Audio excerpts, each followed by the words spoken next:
Dictation शुरू होगी 5 second बाद।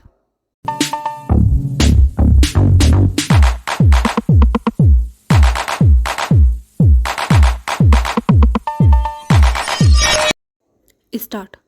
महोदय, प्रशासन का यह कर्तव्य हो जाता है कि वह सतर्क रहे और अधिकारी लोग अपने को निष्पक्ष रखें, किंतु जो जनता के अंदर एक गिरावट आती जा रही है वह भी एक देखने की बात है।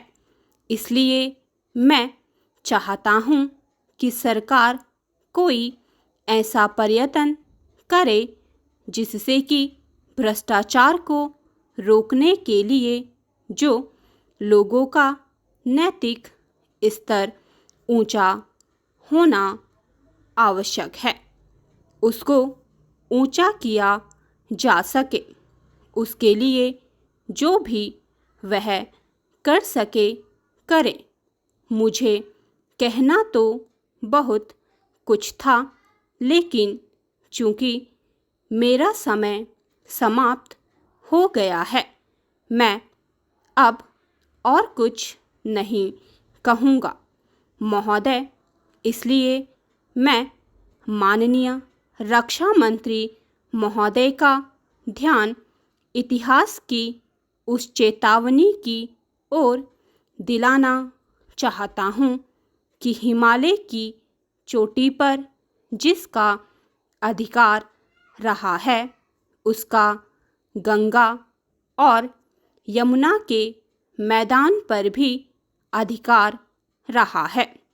हम इस आशा में नहीं रह सकते कि हम दुश्मन को हिमालय की चोटी से उतरने दें और फिर मैदान में उसका मुकाबला करें।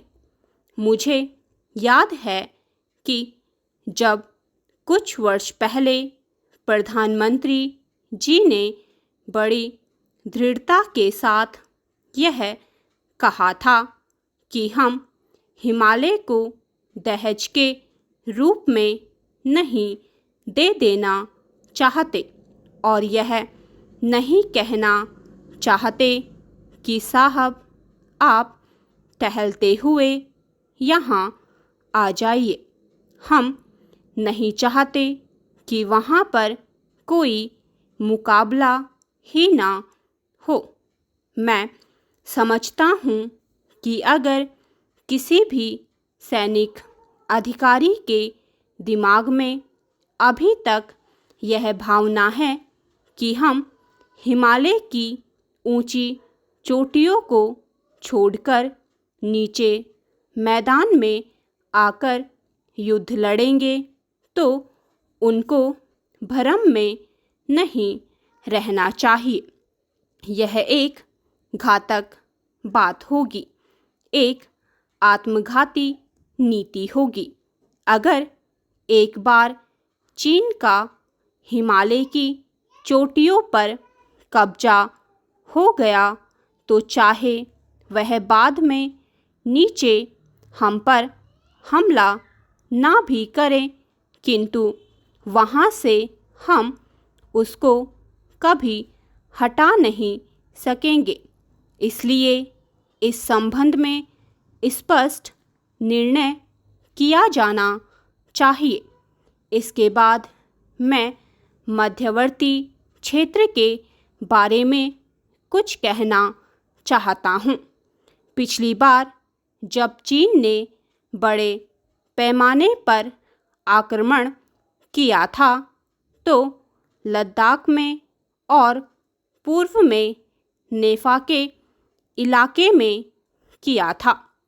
मध्यवर्ती क्षेत्र में मिडिल सेक्टर में लड़ाई नहीं हुई थी, लेकिन मेरा अपना अनुमान है और बहुत से लोगों को इस बात की आशंका है कि अगर अब कभी चीन ने दोबारा हम पर आक्रमण किया तो वह मिडिल सेक्टर में करेगा। इसके कई कारण मालूम पड़ते हैं।